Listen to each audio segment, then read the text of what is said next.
Bienvenue dans Conversation Madame Figaro.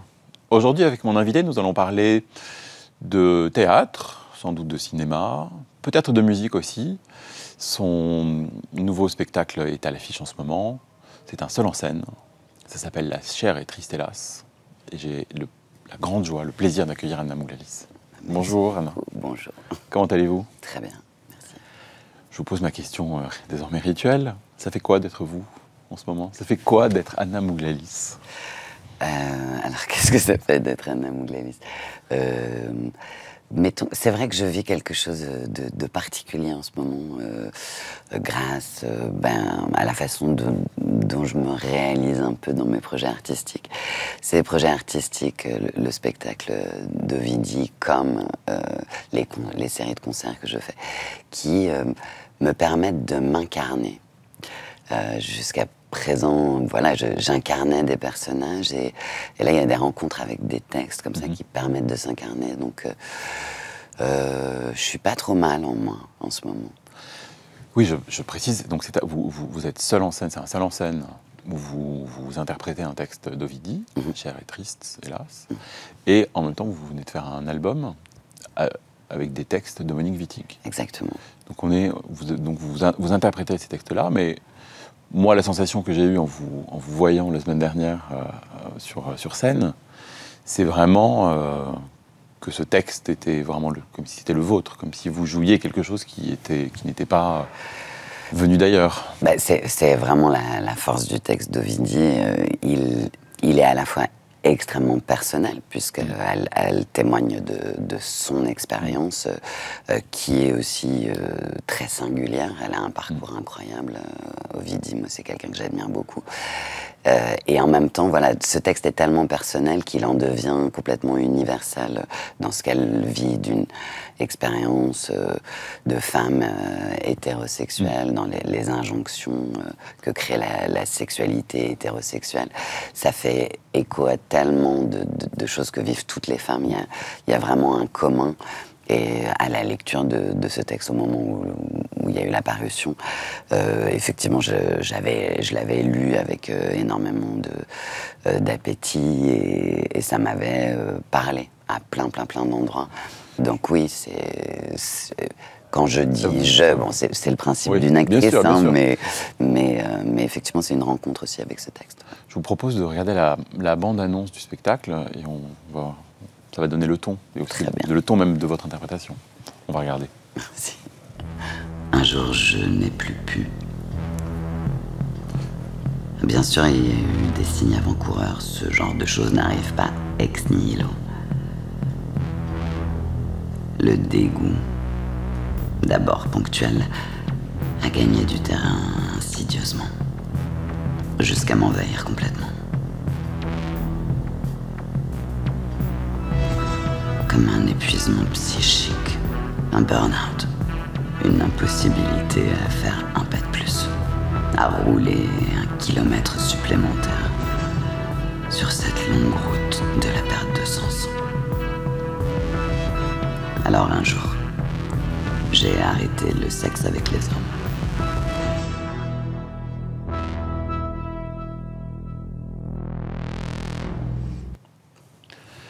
Vous parliez de votre découverte du texte. Quels sentiments vous en avez encore maintenant que vous l'interprétez?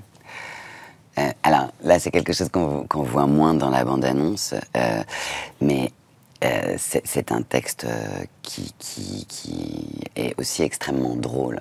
Oui, on rit pas mal pendant cette heure, 1h15. On rit parce que ça vient toucher juste. Sur des choses qui restent encore tabous aujourd'hui. Il faut absolument dire qu'on aime le sexe. En revanche, on ne parle jamais vraiment en détail du sexe. Et puis, bon, voilà, la plupart des gens font semblant d'avoir une sexualité très active, d'avoir des rapports tout le temps, alors que dans les faits, c'est pas... Oui, ça passe en ridicule pas mal de choses finalement, enfin, des moments un peu de fierté aussi, de fierté qui sont, enfin en tout cas des constructions. Non, mais en fait, la grève du sexe dont parle Ovidie dans le texte, elle part pas de nulle part. C'est pas juste une expérience de se dire tiens, j'arrête le sexe. Elle raconte d'où elle vient et la violence de l'hétérosexualité comme système politique, ce que ça coûte aux femmes. Financièrement, cette espèce de soumission, de manque de dialogue, qui fait que ce sont des expériences qui peuvent être destructrices en fait. Quand on interprète un texte comme celui-là, on décide de l'interpréter parce que ce sont des choses qu'on a vécues, ou est-ce que c'est un texte qui, quand on le lit, est-ce que ça vous change? Est-ce que ça ouvre des choses? Ce que ça ouvre, c'est du commun. C'est-à-dire c'est une expérience collective et c'est pour ça que c'est très fort. Bon, déjà, en expérience solitaire, de lecture, c'était très fort, mais de pouvoir partager ça avec d'autres femmes, avec des hommes, cette sortie du tabou. Et de dire ça suffit. Il y a quelque chose d'extrêmement jubilatoire et c'est vrai que chaque soir, la salle répond. Donc chaque soir, c'est aussi pour moi une expérience très différente, parce qu'il y a des salles qui vont être éventuellement beaucoup plus pudiques. Plus timides, presque. Plus timides, mais avec une très belle écoute. Et puis il y a des salles qui vont tout de suite partir, parce que le texte a été quand même beaucoup lu déjà. Donc il y a des gens qui viennent parce qu'ils l'ont déjà lu, et il y a des gens qui viennent découvrir. Et moi, je joue vraiment... je joue pour le public, mais je joue avec le public parce qu'en fonction de son écoute, le rythme change. Ouais. Il y a des moments de pause, des moments comme ça un peu presque de silence, où vous disparaissez un peu. Oui, il y a comme un espace mental collectif qui est projeté sur des lamelles d'écran. Et qui font apparaître, c'est des thématiques comme les violences gynécologiques, qui sont des choses aussi, dont on ne parle pas assez. Donc là, on les voit. La chirurgie esthétique, les princes charmants, tout ce avec quoi on compose quand on a reçu une éducation dans l'hétérosexualité. Vous avez interprété beaucoup de personnages. Plus historique d'ailleurs, que ce soit Coco Chanel, etc. Mais est-ce que là vous avez l'impression d'interpréter Ovidie ou c'était autre chose? Non, j'interprète pas Ovidie. C'est dans la proposition qu'Ovidie m'a faite, c'était pas... Alors bien sûr, ce sont ses mots, donc c'est pas moi qui parle. Pour autant, il y a pas de... Je suis pas du tout à essayer d'imiter Ovidie, qui est inimitable. Et ça résonne, elle me transmet ce texte et je le joue avec qui je suis. Je vous propose d'écouter un peu de musique. D'accord. Il y en a dans la pièce, mais je vous propose d'écouter peut-être autre chose. On écoute et on voit si vous reconnaissez. D'accord. On écoute un premier morceau. Vous pouvez amener demain vos pitoyables dépouilles. Je pleurerai en vous accueillant, les bras ouverts. Vous pouvez m'appeler, je n'aime bien que la misère des hommes. C'est un bout de notre vérité, la misère. Ça vous fait tenir les yeux écarquillés. C'est de la musique, mais sans en être... C'est de la musique, mais c'est une lecture. Je ne sais pas si vous avez reconnu la voix. C'est Virginie Despentes. C'est mal, la misère. Non, j'ai pas reconnu. Ça y est. Ou s'en aller, c'est exigeant. Virginie. Vous pouvez m'appeler, je vous reconnaîtrai. Toi, Lubresco, dans ta démarche élégante, dans ton port de tête étonnant pour un pauvre, dans ta façon suprêmement musicale de prononcer. Allez, pour vous, énorme. Pour vous, pour vous et même quand on lit un texte comme celui-là, quand on interprète ça. Bah effectivement, Virginie a ouvert un chemin. King Kong Theory, c'est un livre que j'ai lu à sa parution, 2006, je crois, et qui a changé énormément de choses. sur voilà, les violences, sur les violences sexuelles, nos expériences de femmes voilà, dans la domination masculine. Elle a un souffle, un esprit. Je peux même dire que je me suis construite grâce à Virginie Despentes. Ouais. Vous avez King Kong Theory en tête quand vous interprétez Ovidie? Oui, alors quand j'ai lu King Kong Theory, j'avais rencontré Virginie Despentes parce que j'avais voulu en faire une adaptation pour le théâtre et j'avais sollicité Virginie. Je pensais qu'éventuellement elle pouvait même le mettre en scène. Et puis Virginie m'avait dit peut-être que c'est un faux ami pour le théâtre. Moi, je sais qu'aujourd'hui, d'ailleurs, j'avais vu la première version. Il y a une adaptation qui est d'ailleurs au théâtre en ce moment. Et c'est quand même une bonne idée de partager, de partager sur scène, parce qu'il y a des gens qui éventuellement vont pas vers le livre et qui vont avoir la chance d'entrer dans sa pensée. C'est des pensées extrêmement émancipatrices. Ouais. On écoute une autre musique dans ce morceau.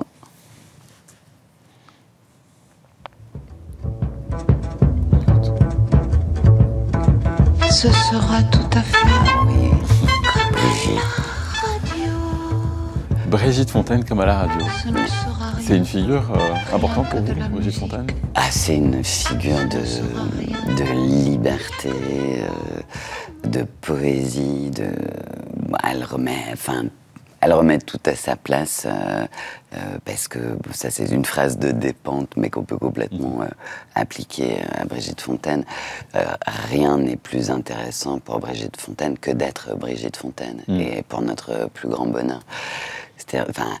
Elle est dans une transgression permanente.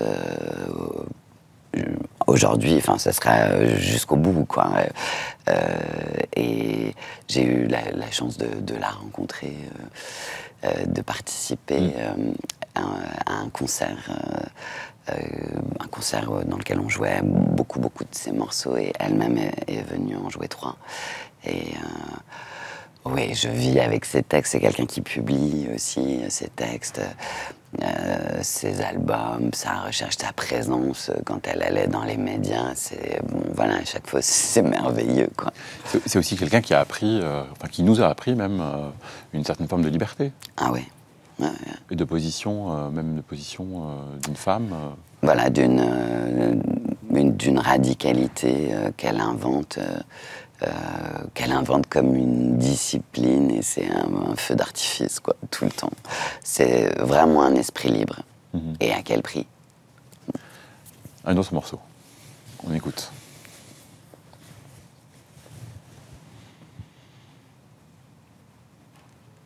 The Sound of Silence. Ça arrive, on n'entend rien, on n'entend pas. Ne vous déplaise en dansant la javanaise. Gainsbourg, ouais. Et oui, on a grandi avec Gainsbourg. Bon, j'avoue que je n'écoute plus. C'est très problématique. On est en plein dans l'érotisation des violences faites aux femmes, dans la victimisation masculine, alors que c'est quand même, de ce côté-là qu'est le problème. Donc la célébration de l'inceste, quand dans L'homme à la tête de chou, Marie-Lou s'endort sous la neige de l'extincteur d'incendie, c'est qu'il vient de la tuer, quoi. Donc non, c'est des choses que j'ai plus envie ni d'écouter ni de célébrer. Comment on efface ça? On n'efface pas, mais c'est-à-dire, bien sûr, j'ai adoré parce que musicalement c'est extrêmement fort. C'est juste, je ne peux plus, maintenant que j'ai ouvert mes oreilles, que j'entends de quoi il parle, je ne peux plus écouter ça avec plaisir. Sur l'album que vous avez sorti, vous interprétez des textes de Monique Wittig. Oui. Qu'est-ce qu'elle a représenté pour vous, Monique Wittig? Monique Wittig, moi je l'ai rencontrée d'abord parce que elle a fait partie des femmes qui ont créé le mouvement de libération des femmes. Et donc elle a fait partie des femmes qui sont allées déposer la gerbe de fleurs pour la femme du soldat inconnu, encore plus inconnu que le soldat inconnu. Et donc je l'ai connue comme militante d'abord, et c'est ce qui m'a donné envie de lire ses livres. Donc j'avais commencé par le roman L'Opoponax, qui est un roman extraordinaire. Et en fait, bon, Monique Wittig, dans cette littérature qui propose l'émancipation, dénonce le langage comme étant l'endroit de la domination. Elle dit que le langage, on peut considérer le langage comme un acte d'autorité émanant de ceux qui dominent, puisque ce sont eux qui nomment les choses. Et donc dans sa littérature, elle essaye de se libérer de ça, et donc de libérer le lecteur et la lectrice de cette création du langage par les dominants.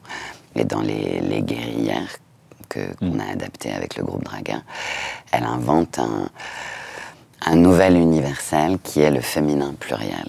Donc le sujet des guerrières, c'est ce « elles » au pluriel. Elles disent ce groupe donc de femmes qui ne sont pas des guerrières, mais des guérillères.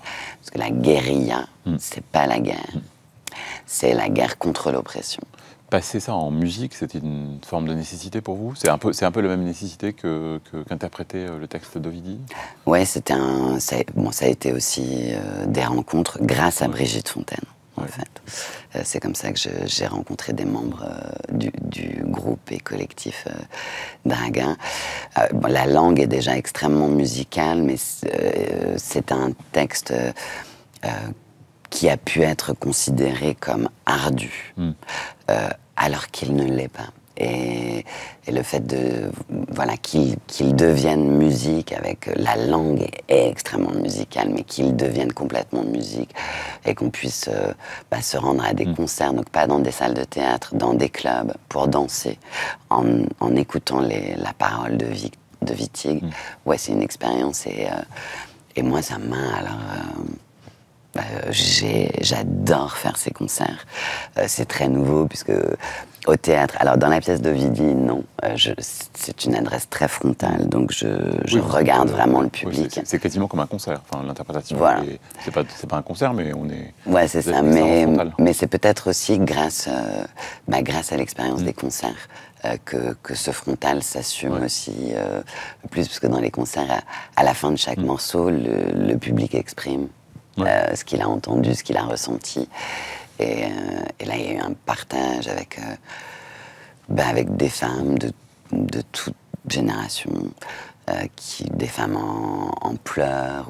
En fait, on se rend, certaines fois, on a l'impression que ce sont des expériences qu'on partage toutes, et qu'on serait déjà dans une étape où tout ça est conscientisé, alors que non, pouvoir l'entendre ensemble dans du spectacle vivant, c'est nécessaire. Je propose à propos de mots, de phrases, de passer à notre séquence suivante, la séquence des mots. Okay. Les mots vont s'afficher, et je vous demande de réagir à ces mots. Le premier mot, performance. Est-ce que c'est une performance d'être comme ça, seul en scène? Est-ce qu'il y a cette idée-là? Ou est-ce que c'est un... J'entends performance presque dans le sens de dépassement de soi, tous les soirs, avec un tel texte. J'ai l'impression qu'en fait, ces expériences, ça fait pas trop partie de mon vocabulaire, performance. Parce que ça m'évoque aussi la compétition, ou la compétition avec soi-même. C'est plus de l'ordre de la réalisation personnelle, ce que je vis. Et puis, je vis beaucoup mieux depuis... ça a toujours un peu existé, mais on peut se tromper, on peut rater. Alors, dans ce cas-là, cette performance-là, de s'autoriser de rater. Oui. Le mot suivant, amour. Est-ce que l'amour rentre dans ce champ-là? Comment est-ce que l'amour existe dans ce Alors l'amour, tout dépend de ce qu'on met sur, Qu'est-ce que vous sur le mettez mot. qu'est-ce que vous mettez dans le mot? Si on parle, par exemple, de l'amour tel qu'il peut être utilisé dans la communion ou dans la rencontre avec le public. Alors, un public à qui on ne demande pas de valider, hein, mais ce qu'on partage pendant la représentation, c'est très fort. En particulier là, sur ces deux spectacles. L'amour, pour moi, c'est la chose la plus importante. Ça a toujours été.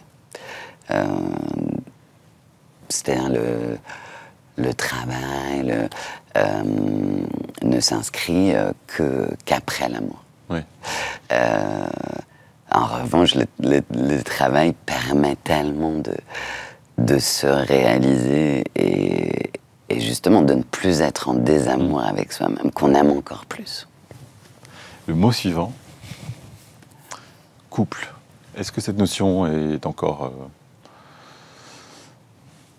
d'actualité? Bah, bien sûr. Et il y a plein de façons d'être en couple.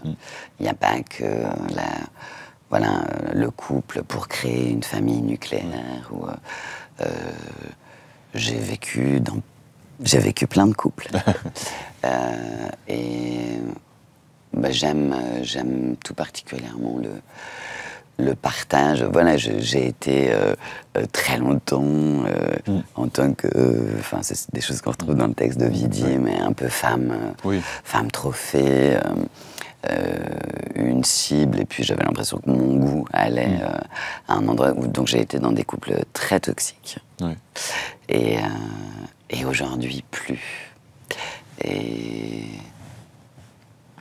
Voilà, j'aime vraiment être en couple. Le mot suivant, bientôt. Qu'est-ce qu'il y a pour vous bientôt après ce moment ces moments sur scène?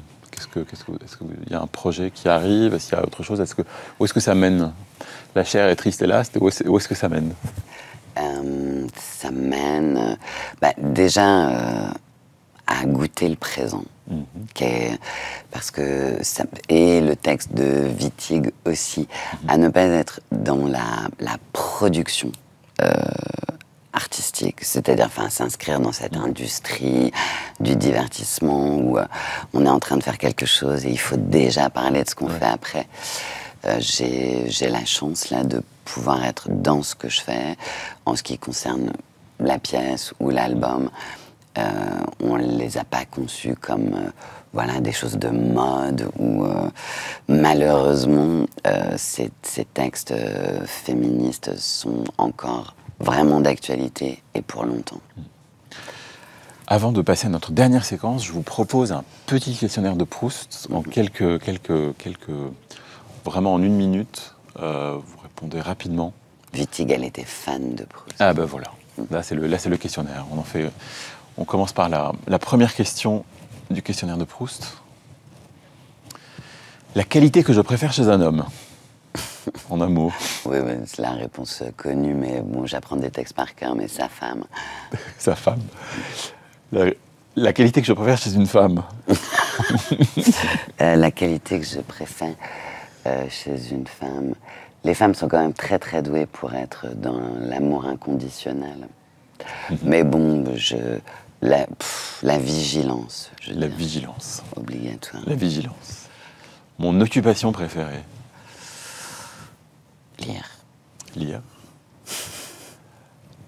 Mon principal défaut. Est-ce que vous en avez un?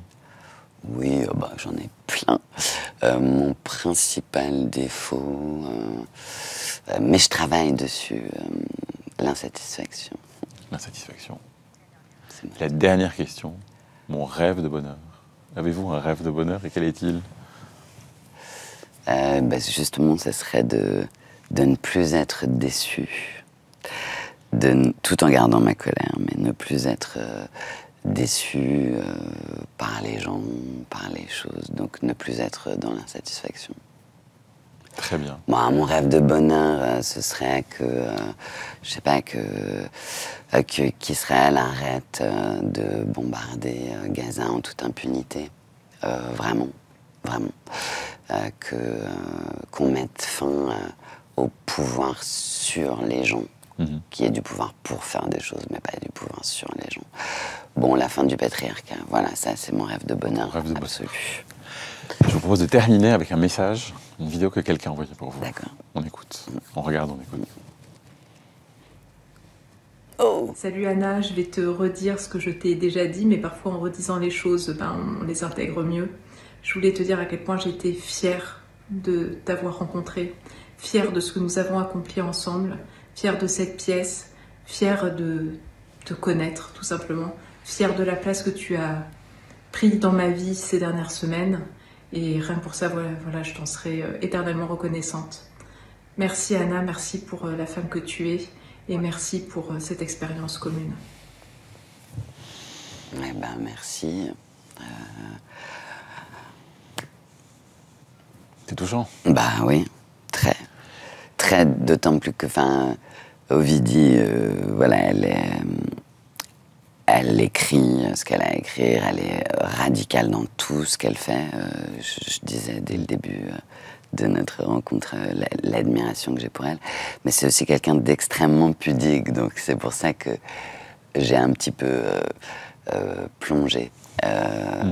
Mais c'est tout ça, ce spectacle, cette rencontre. Effectivement, c'est une expérience humaine qui est très riche. Je ne serais pas la même après. Justement, ma dernière question, est-ce que c'est une nouvelle étape, vous avez l'impression, dans votre parcours? Est-ce que c'est une autre Anna Moulalis qui est en train de surgir de tout cela? C'est la même. Voilà, riche du parcours qui m'a amené à être ce que je suis aujourd'hui. Mais c'est vrai que ça va être beaucoup plus compliqué de faire des choses qui ne m'éprouvent pas autant que ce spectacle avec Ovidie ou que de vibrer avec les mots de Wittig. Ça va être compliqué derrière. Merci. Eh ben, merci beaucoup. Merci. Et à très bientôt. À très bientôt. Merci de nous avoir écoutés et à la semaine prochaine pour un nouveau chapitre de conversation. Tout à fait. Comme à la radio. Ce ne sera rien, rien que de la musique. Ce ne sera rien